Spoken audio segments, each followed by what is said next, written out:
America की धमकियां और टैरिफ हवा में उड़ गई हैं। रूस का गुप्त खजाना अब भारत के हवाले होने वाला है। टैरिफ टैरिफ चिल्लाते रह गए ट्रंप, और रूस ने उसी महीने भारत को सौंप डाला तेल से भी बड़ा खजाना। ट्रंप के टैरिफ और सैंक्शन की धमकियों को हवा में उड़ाते हुए रशिया का गुप्त खजाना इंडिया के हाथ लग चुका है। रशिया ने अपना ऑयल से भी बड़ा खजाना आज इंडिया को सौंप दिया है। खास करके पाकिस्तान के GHQ के अंदर कि हमारी तरह हिंदुस्तान भी डर गया अमेरिका से, लेकिन अब उन्होंने क्लैरिफाई किया कि नहीं, जो एनर्जी डिसीजन मेकिंग है, ये हमारी एनर्जी सॉवरेनिटी हमारे लिए बड़ी इंपॉर्टेंट है, और हिंदुस्तान किसी भी फॉरेन प्रेशर में अपने नेशनल इंटरेस्ट जो है उसे कॉम्प्रोमाइज नहीं कर सकता। ये इतना कीमती है कि अगर मैं आपको बताऊं इसकी वैल्यू और एन इम्पोर्टेंस, चाइना और इस वक्त US की जो है तमाम के तमाम प्लानिंग की इंडिया और रशिया ने धज्जियां उड़ा दी हैं। हम बात करते हैं नेफ्ता की। ये एक बहुत ही रेयर केमिकल है जिसको कौड़ियों के दाम रशिया ने इंडिया को सौंप दिया है। रूस ने भारत को कौड़ियों के भाव अपना नेफ्था का खजाना देने का फैसला ले लिया है।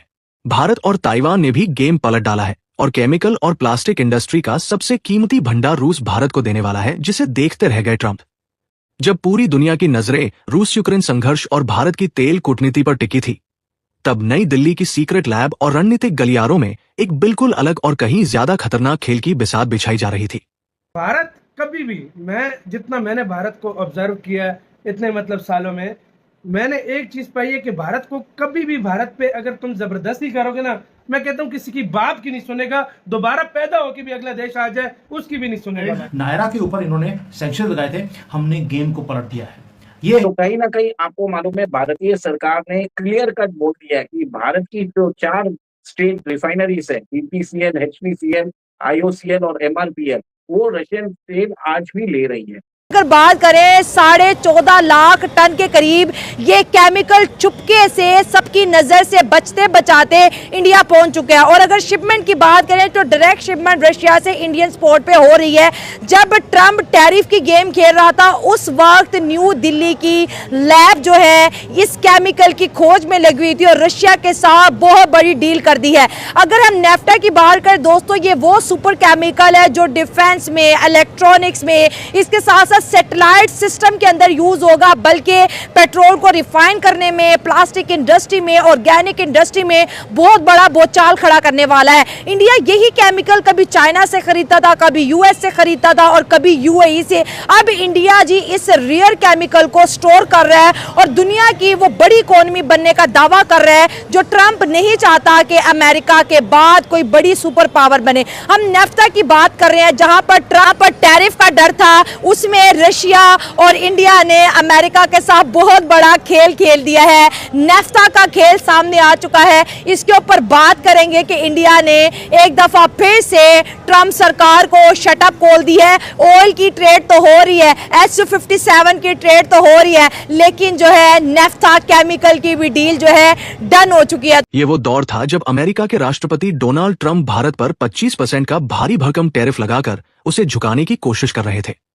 नाटो और यूरोपीय देश भारत को लगातार धमकियां दे रहे थे कि अगर रूस से व्यापार बंद नहीं किया तो गंभीर प्रतिबंधों के लिए तैयार रहो।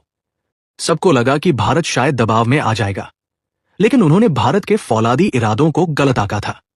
भारत ने न केवल इन धमकियों को रद्दी की टोकरी में फेंका, बल्कि दुनिया की आंखों में धूल झोंक कर रूस के साथ एक ऐसी डील को अंजाम दिया जिसकी भनक ना तो चीन के जासूसों को लगी और ना ही अमेरिकी सैटेलाइटों को। ये डील सिर्फ तेल या हथियारों की नहीं थी, बल्कि ये उस रणनीतिक रॉ मटेरियल की थी जो आने वाले दशकों में भारत को एक अजेय औद्योगिक और सैन्य ताकत बनाने वाला है। हम आपको बताएंगे इस धमाकेदार खबर की पूरी कहानी, तो बने रहिएगा वीडियो पर। और इस संबंध में आपके जो भी विचार हो कमेंट में लिखकर जरूर बताइएगा। तेल नहीं, नेफ्था है भारत का नया हथियार। तो आखिर वो कौन सी चीज है जिसे भारत इतने बड़े पैमाने पर और इतनी खामोशी से रूस से खरीद रहा है? उस चीज का नाम है नेफ्था। सुनने में ये एक साधारण केमिकल का नाम लगता है, लेकिन यकीन मानिए आज की दुनिया में ये किसी सुपर हथियार से कम नहीं है। नेफ्था वो जादुई कच्चा माल है जो पेट्रोकेमिकल इंडस्ट्री की रीढ़ है। इसी से ओलेफिन्स और एरोमेटिक्स जैसे कॉम्पाउंड्स बनते हैं जो आगे चलकर प्लास्टिक, सिंथेटिक फाइबर, रेजिन और हजारों तरह के दूसरे केमिकल बनाने के काम आते हैं। लेकिन कहानी यही खत्म नहीं होती। इसका असली खेल तो डिफेंस, स्पेस और इलेक्ट्रॉनिक्स की दुनिया में है। आपके फाइटर जेट की बॉडी से लेकर मिसाइल के कॉम्पोजिट मटेरियल और ड्रोन के हल्के लेकिन मजबूत पुर्जे बनाने तक में नेफ्था से निकले डेरिवेटिव्स का इस्तेमाल होता है। फरवरी 2023 में जैसे ही यूरोपियन यूनियन ने रूस से आने वाले तेल उत्पादों पर पूरी तरह बैन लगाया, रूस के लिए एक बड़ा बाजार बंद हो गया। दुनिया को लगा कि रूस की अर्थव्यवस्था घुटने टेक देगी। लेकिन यहीं पर भारत ने एक मास्टर स्ट्रोक चला। जिस माल को यूरोप ने ठुकरा दिया, भारत ने उसे दोनों हाथों से उठा लिया, वह भी कौड़ियों के भाव। अलेसिग और रॉटर्स के आंकड़े दिमाग घुमा देने वाले हैं। जून 2025 में भारत ने रूस से 2500 टन नेफ्था खरीदा, और अगर हम साल 2025 के पहले 6 महीनों का आंकड़ा देखें तो भारत ने रूस से 14 लाख टन से भी ज्यादा नेफ्था अपनी रिफाइनरियों में मंगवा लिया। ये जहाज सीधे रूस के बंदरगाहों से चलकर भारत के पश्चिमी तट पर मुद्रा, हजीरा और सिक्का जैसे स्ट्रैटेजिक पोर्ट्स पर उतरे। ये वही बंदरगाह है जो अब एशिया की नई एनर्जी सप्लाई चेन की रीढ़ बन रहे हैं। पहले भारत यह माल संयुक्त अरब अमीरात यानी यूएई जैसे देशों से खरीदता था, लेकिन अब रूस से सीधे सस्ती डील करके भारत न केवल अपने हजारों करोड़ रुपए बचा रहा है, बल्कि एक ऐसा रिजर्व तैयार कर रहा है जो भविष्य के किसी भी संकट में उसके काम आएगा। चीन की मोनोपोली पर सीधा प्रहार और अमेरिकी धौंस का जवाब। भारत का ये कदम सिर्फ पैसे बचाने की कवायद नहीं है, ये एक सोचा समझा जियोपॉलिटिकल हमला है जिसके एक तीर से कई निशाने साधे गए हैं। जिस तरह आपने बात की नेफ्ता के रिलेटेड, ये मैं भी कुछ दिनों पहले देख रहा था। ये एक किस्म का कंपाउंड है जो यूज़ होता है ऑयल रिफाइनिंग में, यानी क्रूड ऑयल जो होता है उसको रिफाइन करने के लिए वो यूज़ होता है, पेट्रोल डीजल। और इसके अलावा मेरे ख्याल में ये बाकी जेट्स वगैरह, वेपन्स वगैरह इसमें भी यूज़ होता है। देखो रशिया की मजबूरी है इंडिया को ये बेचना, क्योंकि देखो इंडिया बहुत ही बड़ा मार्केट है, बहुत ही ज़्यादा बड़ा मार्केट है। देखो इस रीजन में अगर पेट्रोल की जो कंजम्पशन है ना, नंबर फर्स्ट पे चाइना है और सेकंड पे इंडिया है, क्योंकि उनकी वो मैन्युफैक्चरिंग जो इंडस्ट्री है वो भी बहुत ज़्यादा बड़ी है। और आजकल अगर हम देख ले, अगर ट्रंप जिस तरह इंडिया पे गुस्सा कर रहा है, हम तो समझते थे कि इंडिया तो क्वाड। दोस्तों नमस्ते, जय हिंद। जब से ट्रंप ने भारत के साथ पूरी दुनिया को टैरिफ के जाल में फंसाने की कोशिश की, तभी से भारत ने भी अपनी गुप्त चाल चलना शुरू कर दिया था। अमेरिका ने सोचा था कि टैरिफ के कारण सारे घुटनों पर आ जाएंगे, लेकिन भारत अपने दोस्त रूस के साथ बातचीत में लग गया था, और तभी से शुरू हुआ भारत और रूस की नेफ्ता डील पर बातचीत का सिलसिला। और आज भारत रूस से नेफ्ता मंगवा रहा है। नेफ्ता रूस से भारत आ भी चुका है। अब रूस और भारत का सिर्फ तेल और डिफेंस का ही नहीं, बल्कि नेफ्ता का भी डील हो रहा है। मतलब कि रूस भारत नेफ्ता पार्टनर भी बन चुके हैं। दोस्तों नेफ्ता से बहुत सारा काम किया जा सकता है, जैसे कि नेफ्ता फाइटर जेट की टायर, ऊर्जा आदि बनाने में काम आता है। इससे हाई परफॉर्मेंस प्लास्टिक भी बनता है, साथ ही रॉकेट के फ्यूल में भी काम आता है। दोस्तों ट्रंप का टैरिफ भारत को रोक नहीं पाया, बल्कि भारत को और ज़्यादा मजबूत बना दिया है। भारत अब बिना डरे फैसले ले रहा है।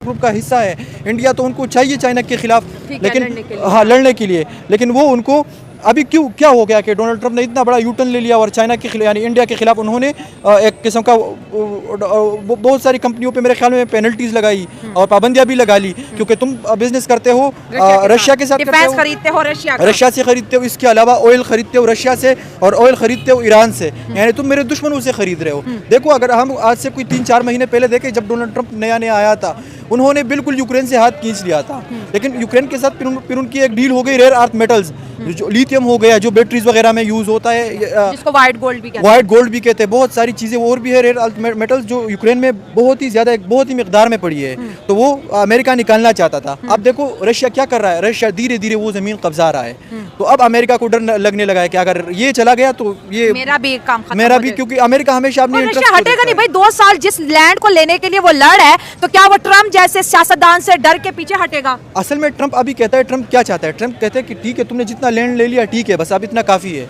और मत लो, लेकिन वो धीरे धीरे आगे बढ़ता जा रहा है। वो यूक्रेन को स्लो आराम से मार रहा है। हाँ। देखो जिस तरह पुराने ज़माने में वो मुहासरा होता था ना, एक दुश्मन को कोई 2-3 महीने 5 महीने अंदर रख के खाना वगैरह ना दे के, पानी ना दे के उसको मार दिया जाता या उसको सरेंडर करने पे मजबूर कर देते हैं। इसी तरह अब रशिया भी कर रहा है। तो देखो अगर इंडिया पे जिस तरह भी वो लगा रहे, इसकी वजह भी है कि वो रेयर अर्थ मेटल्स भी उससे खरीद रहा है, क्योंकि उसको तो कोई और नहीं मिल रहा ना, यूरोप तो उससे नहीं खरीद रहा। लेकिन रशिया ये रेयर अर्थ मेटल चाइना को भी दे सकता था। चाइना तो इसकी बहुत बड़ी मार्केट है, चाइना तो दुनिया के सबसे इंपॉर्टेंट केमिकल्स हो गए, रेयर अर्थ मेटल्स हो गए, उसको कलेक्ट करो, उसके पास बहुत ज़्यादा भंडार मतलब इसके खजाने मौजूद है। लेकिन रशिया ने चाइना को भी खबर नहीं नहीं होने दी और नेफ्ता जो है इंडिया को सेल कर दिया। इस नेफ्ता को इंडिया चाइना से इंपोर्ट करता था, यूएस से इंपोर्ट करता था, यूएई से इंपोर्ट करता था। अब उसके पास 14.5 लाख टन जो है ये केमिकल पड़ा है और ये समझ लें कि अगले 50 सालों की तैयारी कर लिया उन्होंने। नहीं, बिल्कुल आपकी बात सही है, लेकिन यहाँ पे हम यही एजम्पशन लगा सकते हैं कि अगर हम ये इंडिया को न बेचते तो इंडिया के साथ हमारे ताल्लुकात भी ख़राब हो सकते थे।